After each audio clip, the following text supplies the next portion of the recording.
The Powered Council of Five. Notable histories and exploits. The Wizard of Illusion. Among the five, the Wizard of Illusion was feared, not merely for sorcery, but for his ambition to reshape Yyth itself.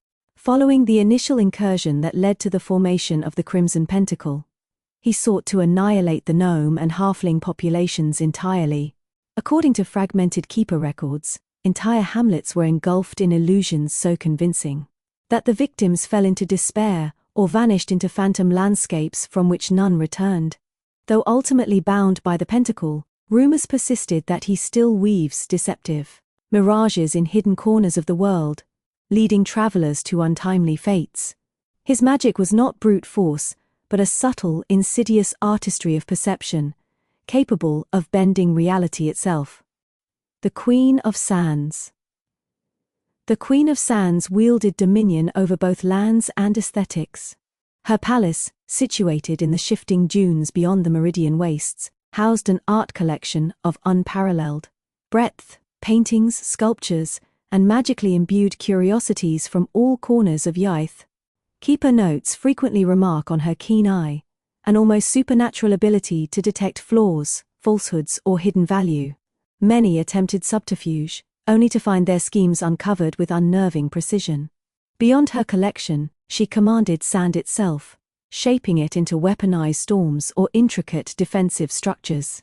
She was considered both dangerous and almost impossibly refined, a duality that earned her the respect and fear of friend and foe alike. The King of Hinsia, the king's power, was concentrated in a single fearsome artifact, his Staff of Dominion. Keeper scholars describe it as a relic capable of channeling the full might of the natural and magical world. Lightning, storm, and even the latent energies of the land itself could be harnessed. Legends claim that entire battlefields bent to his command, while fortresses crumbled under his mere gesture. Even in captivity, the staff remained a source of latent threat, capable of warping the very earth if ever reclaimed. Its recovery by the Crimson Pentacle Knights required combined arcane, martial, and divine strategy, marking one of their first truly monumental triumphs. The Priest of Demons. The Priest of Demons is recorded as one of the most terrifying figures ever contained by the Pentacle. Keeper texts assert that he could traverse and defeat levels of the abyss itself, confronting legions of demons and corrupting entities without mortal aid. His victories were not solely martial. Through ritual and knowledge of infernal hierarchies, he could manipulate demonic forces to strike against his enemies or protect his strongholds. The priest's banishment was considered one of the most precarious undertakings of the early Pentacle, for any misstep could have allowed the abyss to spill into the mortal plane. The Avatar of Set, the Avatar of Set, worshipped and feared in equal measure, embodied the destructive and secretive aspects of the serpent god. Keeper records are less detailed, likely due to the secrecy surrounding his cult and the fear of chroniclers, but it is known that he commanded swarms of assassins, serpents, and shadow constructs, leaving behind only ruin in the areas he ruled. His imprisonment, deep within a sunless pyramid, involved complex wards and a constant rotation of the Pentacle's elite knights to maintain vigilance. The Chronicles of the Crimson Pentacle, Yyth History, Keeper Records, Year 0, PCP. The Rise of the Crimson Pentacle. The Crimson Pentacle was founded in the aftermath of the Great Upheaval that followed the incursion of the Powered Council of Five, a conclave whose dominion spanned much of western Yyth. The council, comprised of the King of Hinsia, the Wizard of Illusion, the Priest of Demons, the Queen of Sands, and the Avatar of Set, had proven impervious to conventional warfare. Entire armies were shattered before their combined might.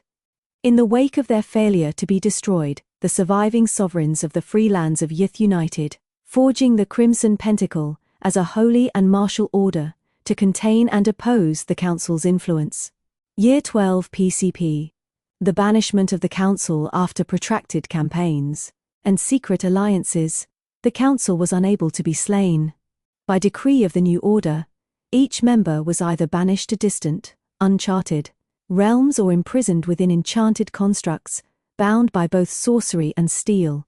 The Wizard of Illusion vanished into the mirage deserts. The Priest of Demons was confined beneath the obsidian spire. The avatar of Set was entombed in a sunless pyramid. The Queen of Sands was exiled to the shifting dunes beyond the meridian wastes.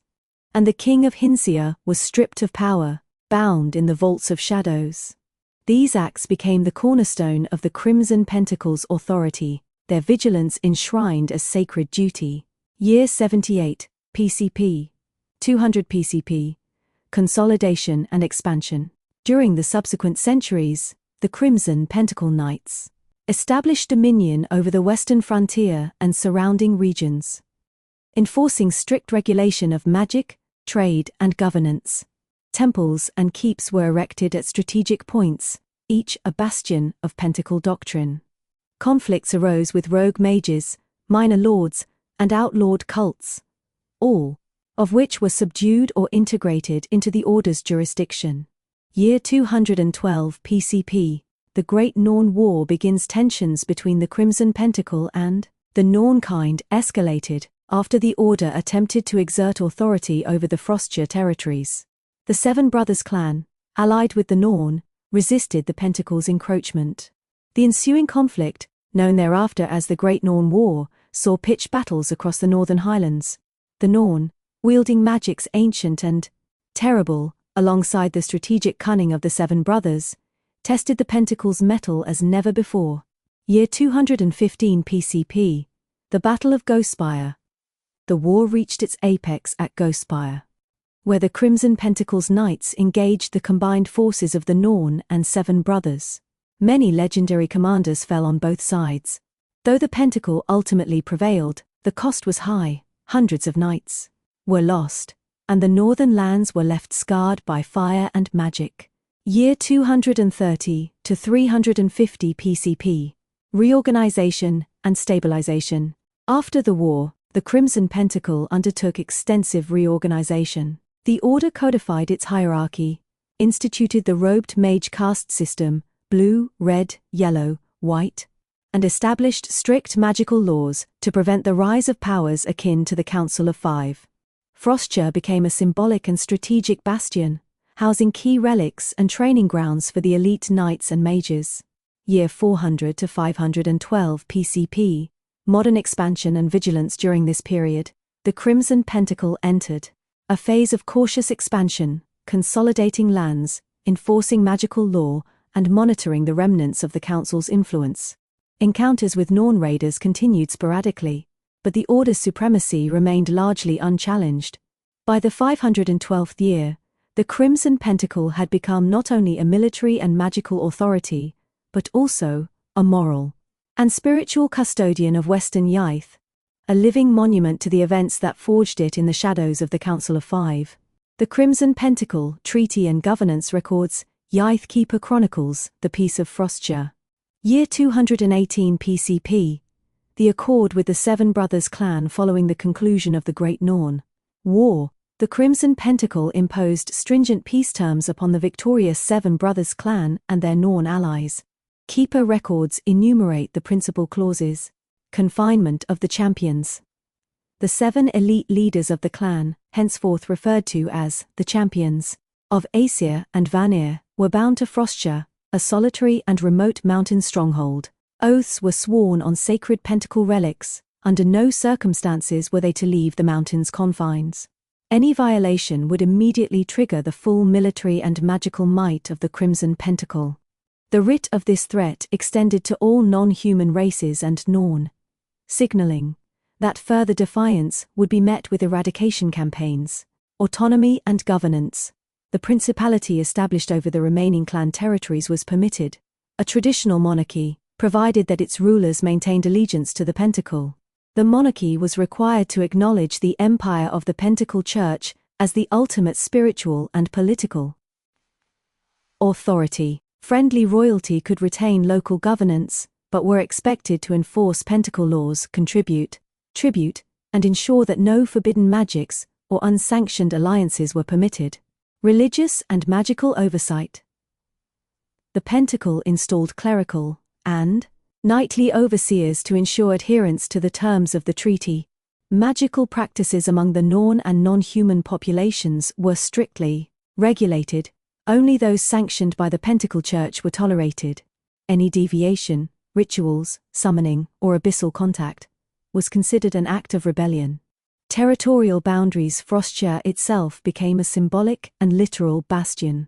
The mountain and its surrounding valleys were off-limits to Pentacle expansion, except for oversight and enforcement purposes. All surrounding lands were gradually integrated into loyal principalities or fortified Pentacle holdings to buffer against potential Norn aggression. Current governance: Principality of Yyth. Monarch, King Kolkor, descendant of the Seven Brothers clan line, permitted to maintain the throne under Pentacle suzerainty. Contemporary condition: King Kolkor suffers from an unknown and debilitating disease, the origin of which remains undocumented in official records. Keeper annotations suggest possible magical or infectious causation, but investigations have been limited by political sensitivity. Pentacle oversight: Knights of the Crimson Pentacle continue to maintain rotational patrols, ceremonial oversight, and magical wards to enforce the peace and monitor the health of the principality. Any sign of rebellion or breach of the oath is to be met with immediate mobilization. The creation of Hastorn armor marked the turning of the world into a chessboard of the Crimson Pentacle. Lesser races, once numerous and diverse, were reduced to shadows of memory. The elves and dwarves survived, but only by confinement and oaths. The Pentacle's supremacy is not merely martial, it is a cage, a spell, a dominion of mind, body and spirit. The Keeper. The Chronicles of the Crimson Pentacle continued Keeper records, the forging of Hastorn armor and magical conquest. Year 5120 PCP, the armor of Hastorn. In the decades following their consolidation of power, the Crimson Pentacle Knights commissioned the construction of Hastorn, a distant continent renowned for its rare metals and mystical minerals. There, the Order's master smiths and arcanists collaborated to craft armor of unprecedented quality. Each cuirass bore a pentacle sigil etched over the heart, imbued with protective enchantments capable of repelling both physical and magical assault. Keeper notes describe it as a crucible of steel and sorcery. The Hastorn plate safeguards not only flesh, but the very essence of the wearer, warding against illusion, fire, blade, and abyssal corruption alike. Knights adorned in Hastorn armor became near invincible on the battlefield. Their combined martial prowess and magical capability allowed the Crimson Pentacle to swiftly assert dominance over the majority of the known world, imposing order or terror wherever they marched. The subjugation and culling of lesser races. Year 120-200 PCP, expansion and enforcement. The Crimson Pentacle's campaigns were both efficient and ruthless. Keeper chronicles document systematic extermination or enslavement of the lesser races. Goblins, orcs, and minotaurs. These races faced near total eradication. Encampments were destroyed, survivors hunted, and any organized resistance crushed. Very few remnants exist. Laws permit only isolated groups under strict Pentacle oversight. Any deviation or concentration beyond sanctioned numbers is punishable by extermination. Halflings and gnomes, targeted for the Wizard of Illusion's earlier genocidal ambitions, the surviving populations were scattered and forcibly confined. Many communities exist in hidden enclaves, constantly monitored for magical and martial activity. Elves and dwarves, by contrast, these peoples were spared under treaty arrangements. Elves were forbidden to settle far from their sacred forests, while dwarves were confined to mountainous strongholds and mines. Both races were permitted internal autonomy, but agreed not to venture into foreign lands or establish settlements beyond their designated territories. These treaties were reinforced through magical oaths and Pentacle oversight, ensuring compliance. Keeper commentary notes that these measures were as much preventative as punitive. The Pentacle sought to eliminate threats before they could rise again, ensuring that no race could independently amass sufficient strength to challenge the Order's supremacy. Military and cultural impact. The Hastorn armor not only ensured battlefield victories, but became a symbol of Pentacle authority. inspiring fear in both human and non-human populations. Knightly dominance reshaped political landscapes. Rulers of remaining principalities either bent the knee to pentacle rule or were supplanted. Magical law and pentacle oversight became absolute. The balance of power between races, lands and mages, was enforced with a combination of steel, sorcery, and terror. The forced settlement policies and extermination campaigns left long-term demographic and cultural consequences, concentrating elves, dwarves, and select human populations while scattering or erasing others.